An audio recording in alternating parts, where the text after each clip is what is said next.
just imagine, you're sitting in a casino gambling, where you've taken real token chips from the counter, and then those real token chips get swapped on the table with fake token chips. How would that feel?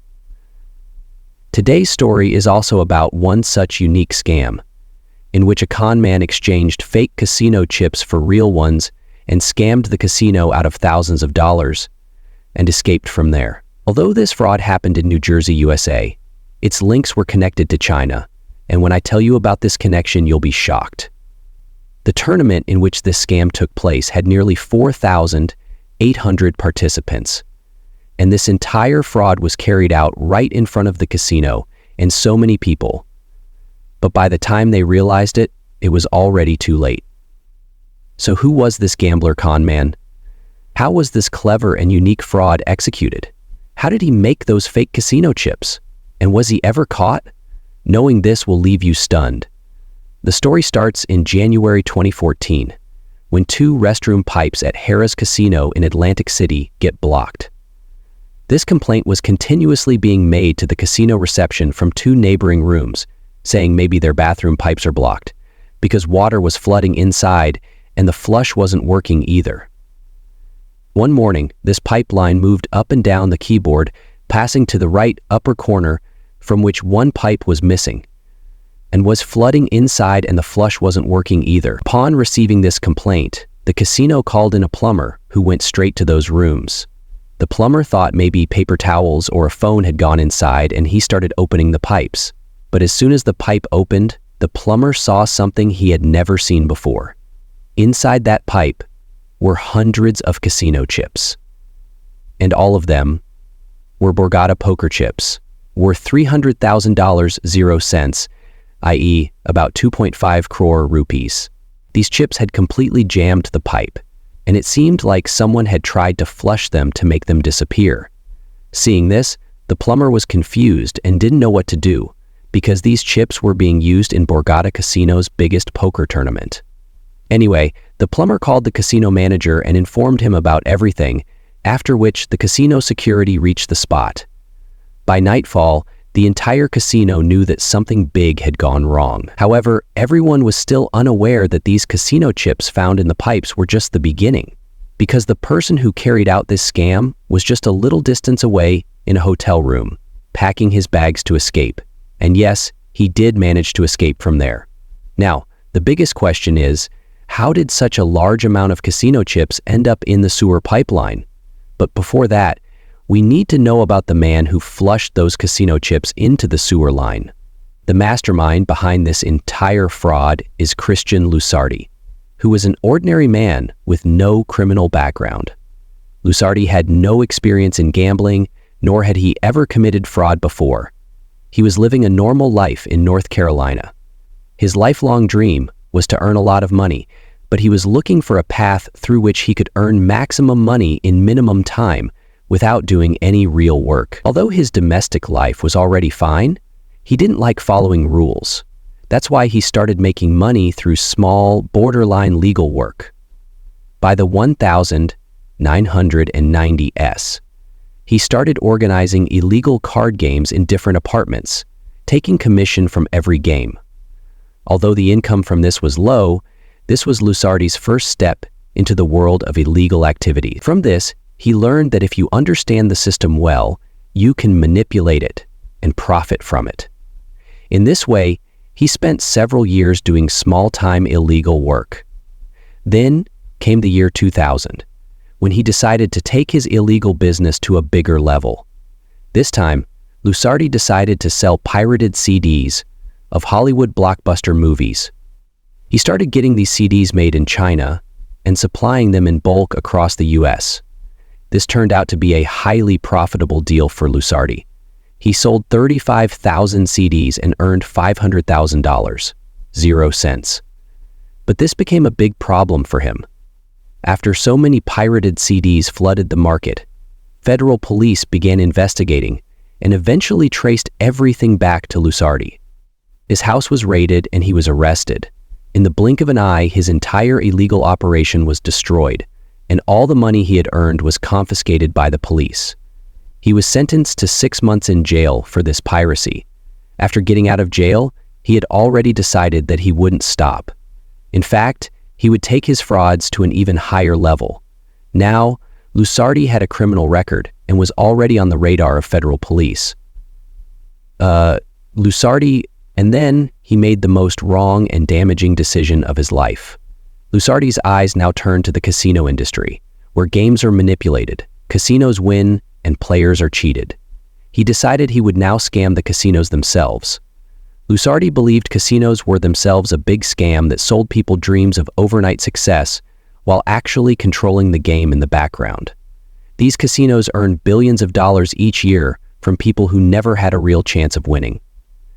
Slot machines were designed in a way to keep people playing again and again. And in poker, whether anyone won or lost, the casino always made a big commission. Anyway, Lusardi had now decided that if a casino could cheat players, then a player could also cheat the casino.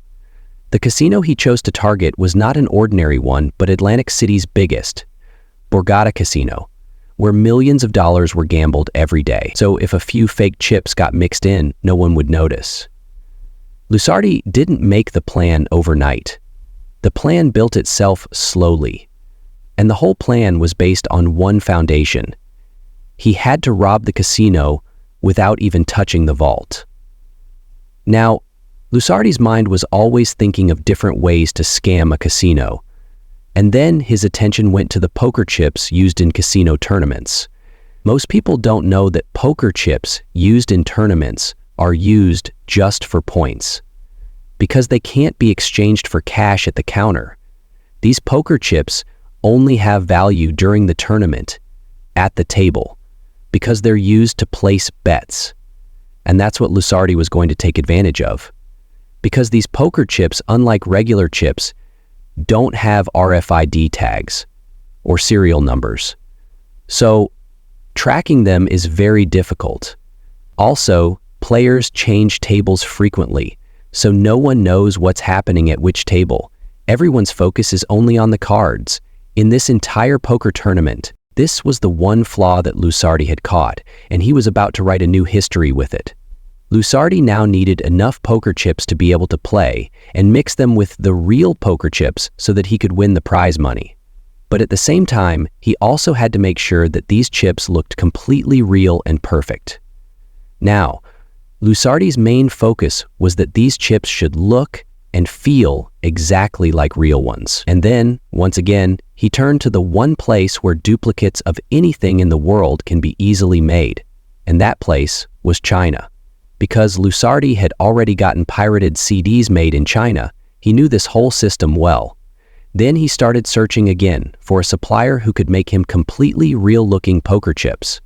These tournament poker chips were used in Borgata Casino in Atlantis, and Lusardi brought a few chips from there. Now, to find a supplier, he started searching both online and in the black market. Eventually, he found a company that had the right material and the right color, and they were ready to make fake chips for Lusardi without asking any questions. Lusardi sent the company a few chips as samples and told them to use these for color, weight, and texture, and to make poker chips that looked exactly like them. A week later, Lusardi received a parcel containing hundreds of high-value Borgata poker chips, and all of them looked and felt completely real. Lusardi now began checking each chip by touch. The plastic was high quality, the color was identical, and the printing was clean and excellent. Although Lusardi had arranged for the chips, now he needed to understand the tournament structure, rules, and the psychology of the players, because only that would help him actually play the poker tournament. For the next several weeks, he kept visiting various casinos, closely watching people's hand movements, table behavior, security patterns, and how people played in the casino. He didn't want to become a poker champion, he just wanted to stay in the game as long as possible so that he could win the prize money, and no one would suspect him. His belief was that even if he won once, his plan would be successful. Then he could repeat this fraud in other tournaments, because to become rich, he'd have to repeat the trick many times.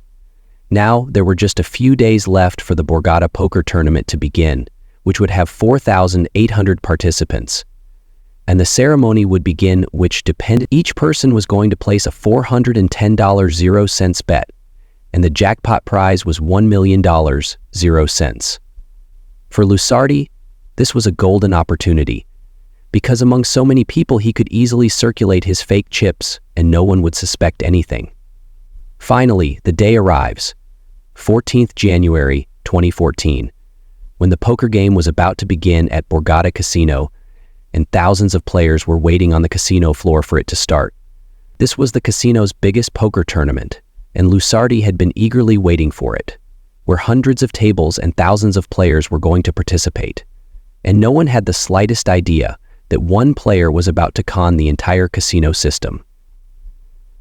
Lusardi checks into the casino under his real name, because he believed that, among such a crowd and so many people, it would be impossible to point a finger at just one man, and this would later turn out to be his biggest mistake.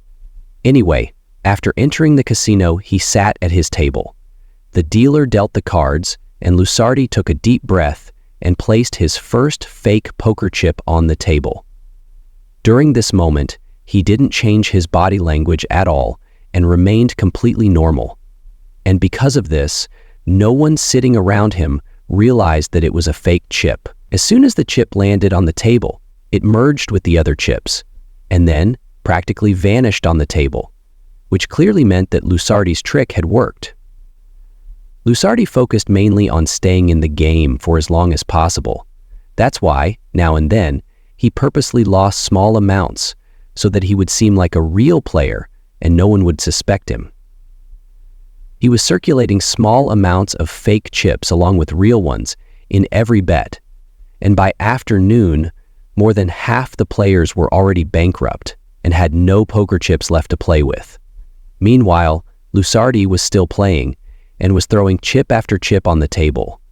By the end of day one, he had become one of the chip leaders, and now he started to get noticed by the casino authorities. But unaware of that, he kept progressing in the game. There was one condition to win in this poker tournament. The player who stayed in the game the longest would win a part of the prize, and if Lusardi lasted until the next day, he would qualify for the winning prize. Where other players were spending money to buy poker chips, Lusardi had thousands of fake chips, which meant, whether he lost or won, it didn't matter. He was definitely going to last long and win. After the first day of the tournament ended, Lusardi went back to his hotel room, and then, on the casino floor, the counting of poker chips began. After that, the casino staff was faced with a few questions that they had no answers to, because at the end of every day, the poker chips were counted and tallied. But this night, the poker chip count wasn't matching. At first, the casino staff thought there might be a mistake in their counting, because during the poker game, more chips were being counted than the ones in circulation, and that's why they counted the chips again. But even this time, the chips were still more in number. In such a big tournament, having more chips than the official count was not normal, because all chips were distributed at each table as per record.